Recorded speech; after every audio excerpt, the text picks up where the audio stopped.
Hello you stagey bunch, and welcome back to a brand new video here on my channel. Today I will be telling you all my thoughts and feelings on the UK's musical theatre raves, as they get a lot of traction on TikTok, but what's it actually like to attend one? And are they actually worth it? We're about to find out, so like me, grab yourself a drink, make yourself comfortable as I share the good, the bad and the ugly.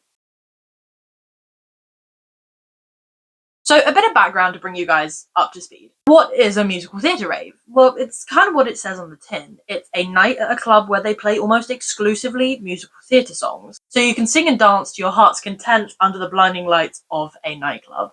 Now, I'm aware a lot of my audience aren't 18, so I will preface everything else I'm about to say in this video with the information that these are 18 plus events. I will note that the company is working on rolling out more musical theatre rave juniors, which are going to be for ages, I believe, 12 to 17, but if that's not correct, I'll leave the correct ages somewhere on the screen. Yeah, if you aren't 18 yet, take everything I say with a pinch of salt. You're welcome to keep watching, but these events are exclusively adult only for the time being. That aside, I'm about to play you guys a few clips from the rave I recently went to in Edinburgh to give you guys a feel for what these events are like before I dive into giving you my full thoughts and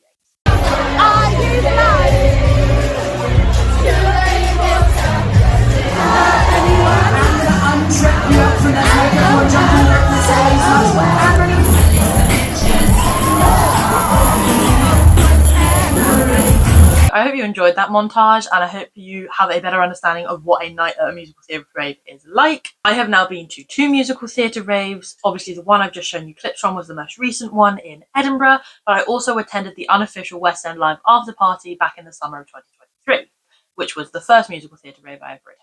Both were a lot of fun, and they were hosted by the same company. However, they weren't identical, with both having some very unique pros and cons. As someone who loves a good night out on the town, as well as a trip to the theatre, a musical theatre rave kind of combines the best of both worlds for me. So I feel like I'm uniquely placed to give you guys a full rundown on what was good, what was bad, and what was completely ugly about a musical theatre rave. Without wasting any more time, let's get on to my honest thoughts.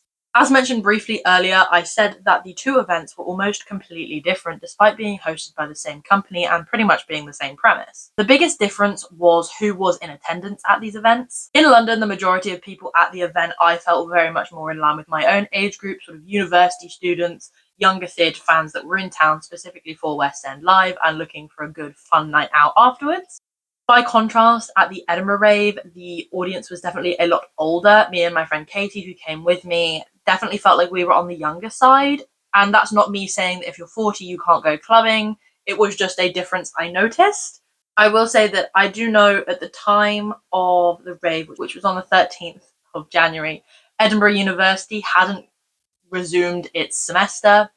So it was actually the week before St Andrews started, which is where I am as well. So the university students of Scotland weren't quite all back in town. So I do wonder whether if I went to one in term time, there might be a different demographic, but I just thought it was worth bearing in mind and pointing out that the audience at the Edinburgh rave were significantly older.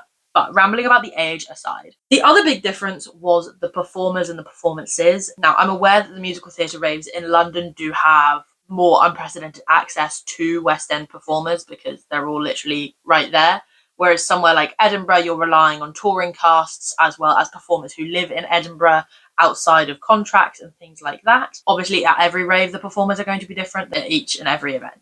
The West End Live after party also was unique in the fact that it had representatives from shows, so they weren't there as individuals. They were there with SpongeBob the Musical and Kin the Musical, which was really great because it meant we got to see them perform, which was really good because I didn't attend West End Live on the Sunday and I missed out on seeing the SpongeBob cast. So seeing the West End after party was kind of a little bonus. But those differences aside, the events were pretty much the same. It's the same DJ, like I said, same company running it, different venue. Naturally, we're in 2 very geographically different places.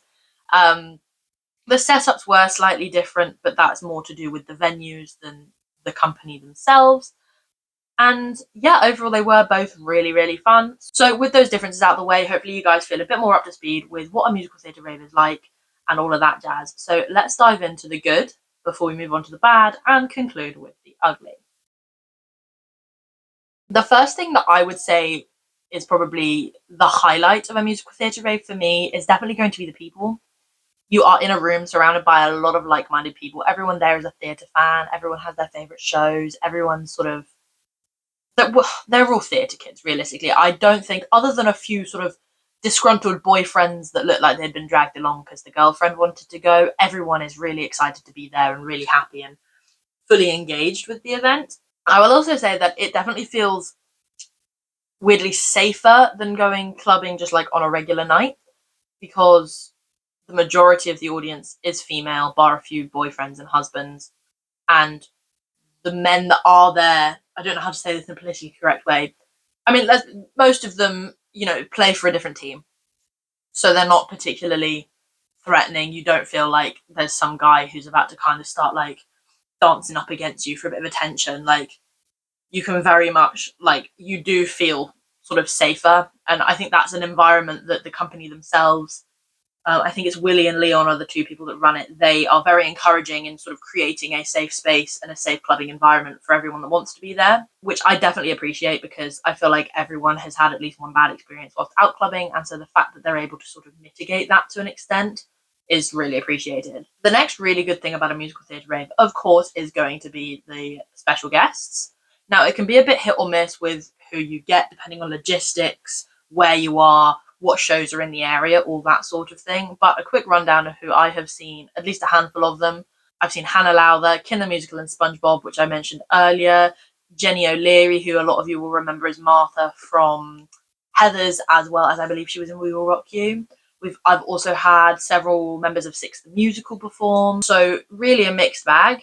Like I say, it can depend on where you are and what shows are in the area. So I feel like the special guests and performances are a bonus and not necessarily, for me anyway, the main draw of attending. So don't like bank on it being your favorite artist of all time. And these performers always do really fun songs. Sometimes they'll do they usually get about 2 songs each. They'll do one song from their repertoire of shows they've been in, as well as like one song that maybe they really love singing but isn't a show they've ever had the opportunity to be in before. And I do really enjoy that, because you never quite know, firstly who you're going to see perform, but then secondly what songs they are going to do.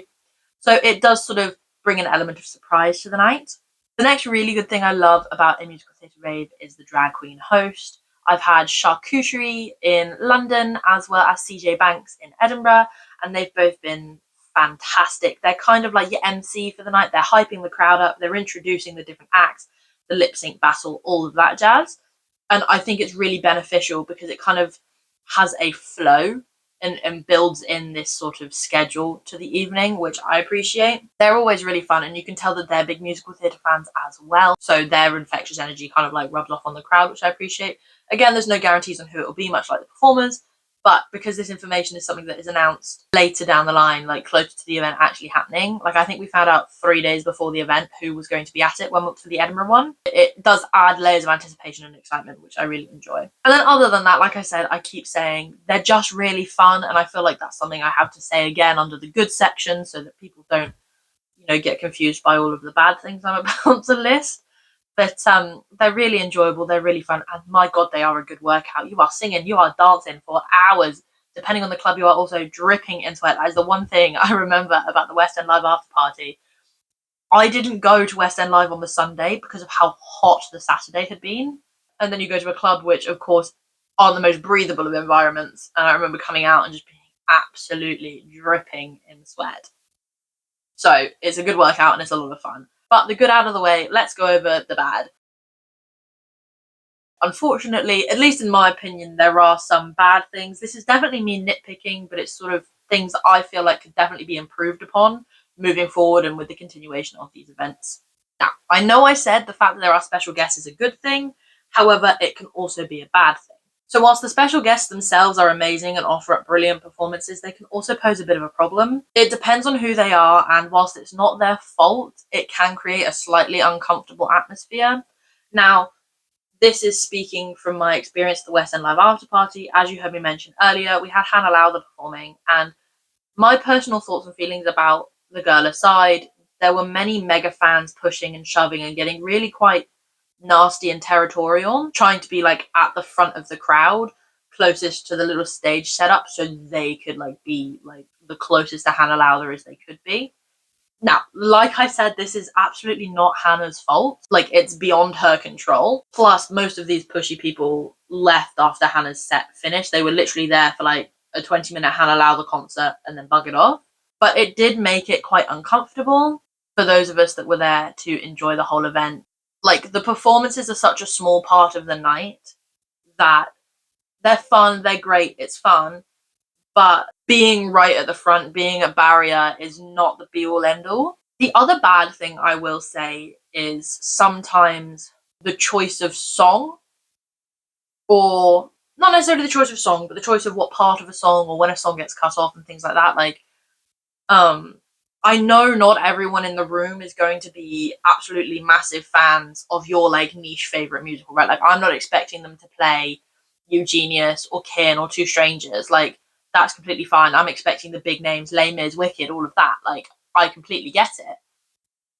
But sometimes it was like, why are we playing this song from this musical? Especially when you like look at the crowd and everyone's gone, right, that's my cue to go to the toilet, or I'm going to go to the bar to get another drink. Because it's just not a very, like, of all the songs from that musical, it just maybe wasn't the best one to pick. Now, DJ Jeff is amazing. He's the DJ at all of these events, and I do think he deserves credit where credit is due. I feel like DJing musical theatre music maybe is not the easiest thing, so props to him for that. I just found the song selection at the Edinburgh party not necessarily more jarring, but, like, at the very least less to my taste than the West End Live After Party one. Like, I love a bit of Les Mis. Like, do you hear the people sing and things? But, like, I feel like there's better songs that you could play. Like, we of course had Defying Gravity from Wicked, which is fine. But towards the end of the night, he kind of implemented a one song from each show rule. If we're talking about pure energy, vibes, and dancing and things, there are certain songs from certain musicals that would have been better suited from what was played. But again, that could totally just be a personal preference. Like, I'm fully aware of that. Like, you know, even if you go to the club regularly, all of the music's not going to be to your taste. So it kind of comes with the territory, right? But there you have it. There were only really two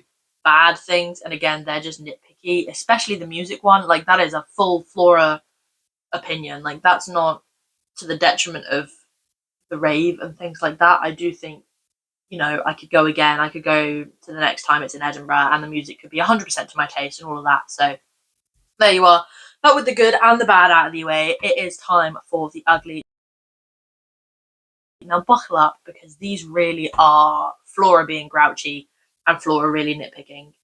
And at least I'm aware of that, right? Like, at least I'm self-aware. I'm not just like, my opinion is truth and nothing else matters. No, this is just my thoughts and feelings, and I'm sharing them with you guys so you can gauge better whether, if you're old enough, you want to go to a musical theatre rave as well. I said wave, not rave. Jesus.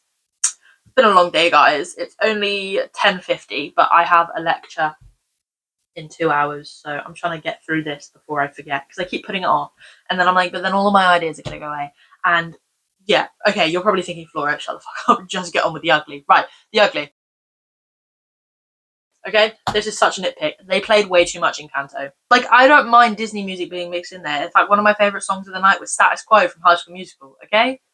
Like, arguably High School Musical, when I watched it when I was like 6, okay, with my next door neighbor. So they played some Disney music and it was really good, right? But it was High School Musical, one song. Oh, no. Did they play 2? No, just Status Quo. And then they played 3 Encanto songs. Like, I get Encanto is popular. It went viral on TikTok. Like, don't get me wrong. But when towards the end of the night you start telling people, sorry, we've already played a song from that show, we're not going to play another one, it feels a bit hypocritical. I know everyone likes We Don't Talk About Bruno, but we had Surface Pressure, which is my favourite because I'm an older sister, so naturally. We also had What Else Can I Do? And then We Don't Talk About Bruno. And, like, they're long songs as well. So, like, let's say a good 15 minutes of the night was taken up by Encanto songs over other songs, and I'm like, I get technically it is a musical, I get that, there is songs and a story, it is technically a musical, but I reckon if you asked people whether they expected them to play a lot of Disney music, I feel like the majority of them would say no. And especially when there are Disney stage musicals that you could be playing. Oh, we did get a Hercules song, which I appreciate. But yeah, there was no Frozen, which I feel like arguably should be played over Encanto. We had no Lion King, so it was just Encanto and Hercules and then High School Musical. But I didn't mean for that to turn into an Encanto rant, it just irritated me slightly. And then the other thing in the ugly category was the requests versus no requests. Now, my gripe with the West End Live event was the fact that there was no request. You're like, oh, I'd love them to play this song. And then there was no way of telling them. There was no way of getting that information across. They weren't taking requests. Whereas for this event, before the event started, they had like a little suggestions box on their Instagram story. And then Jeff said to hold up phones with what song you want played written on it. Which is fine, except for, much like the performers, this led to a lot of pushing and shoving. I practically got body checked by a woman as she tried to fight her way through the crowd to get DJ Jeff to see what she wanted, or for him to say no because the song had already been played. And that's when I say, like, he started saying, sorry, we've already played a song from that show. And it just felt as though it wasn't working. It's like, either you take the suggestions on Instagram and nowhere else, in my opinion, if you're going to do requests, because the holding the phones up in the air with a sign on it just wasn't working for me. And I feel like it led to a lot of pushing and shoving and sort of fighting to be heard that wasn't necessary. But all that being said, again, the ugly was very nitpicky. I am very aware of that. I just had these thoughts and feelings and thought I would share them. But there you have it. That was my good, the bad, and the ugly of the Musical Theatre Rave event. Would I go to another one? Absolutely. I really do enjoy them. It's a great night out. Me and my friends always have a lot of fun. I feel like the Edinburgh one definitely felt like it was lots of small groups of people, whereas the London one felt more like a collective experience. So I feel like maybe going with a bigger group of friends in the future would be more enjoyable. Now, a bit about pricing. Me and Katie got the 2 for 20 ticket, so our tickets were £10 each, so relatively affordable with regards to theatre events, and that literally just covers your entry into the club. I do know they do VIP packages, but I don't know what those VIP packages offer up, so I can't really comment on them.